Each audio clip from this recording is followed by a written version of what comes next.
Have you ever wondered why the British were scared of South Indians? Let's journey back to the dawn of the 17th century. The year was 1600, and the British had just formed the East India Company, setting their sights on the enticing prospects of the East. Their ships sailed over tumultuous seas and landed on the shores of South India, a land rich in culture, wealth, and power. Here they encountered a tapestry of formidable South Indian kingdoms. The British, with their mercantile interests, sought to engage with these kingdoms, hoping to establish a foothold and reap the benefits of the lucrative spice trade.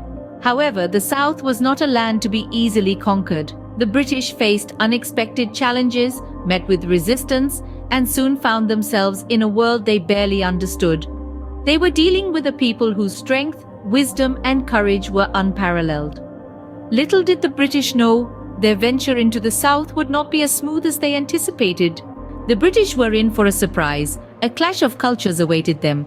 South India, with its rich tapestry of diverse traditions, languages, and social structures, was a world apart from the homogeneity the British were accustomed to. South Indians, fiercely independent and resistant to foreign rule, were not about to bow down to their new invaders. Among them were formidable warriors, skilled in the art of warfare, who would not hesitate to defend their homeland. This was a society that had developed complex political structures, often decentralized and beyond the British comprehension. Their attempts at manipulation were met with an unyielding resistance, a stark contrast to other regions they had encountered. The Battle of Polilur serves as a vivid example of this cultural clash. Here, the British forces suffered a heavy defeat, a stinging reminder of the indomitable spirit of South India.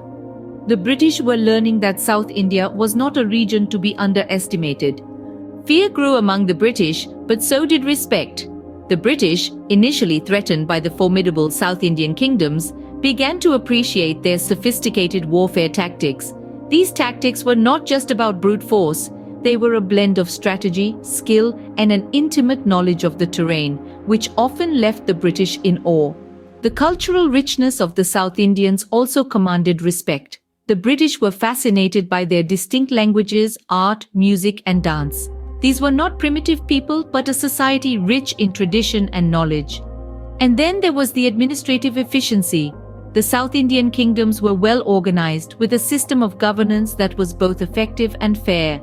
This efficiency was a stark contrast to the chaos and corruption often found in other regions. This combination of fear and respect influenced the British's approach in India, promoting a more cautious and respectful interaction. In the end, it was a tale of fear, respect, and a clash of cultures that shaped the relationship between the British and South Indians. So, why were the British scared of South Indians? We've journeyed through their first encounter, the stunning cultural differences, and the unexpected challenges. We've seen how these elements brewed a concoction of fear and respect. The British, despite their global prowess, found themselves on unfamiliar ground, met with a force that was as resilient as it was captivating. Even within their fear, a deep-seated respect was born. And that, my friends, is why the British were scared yet fascinated by the South Indians.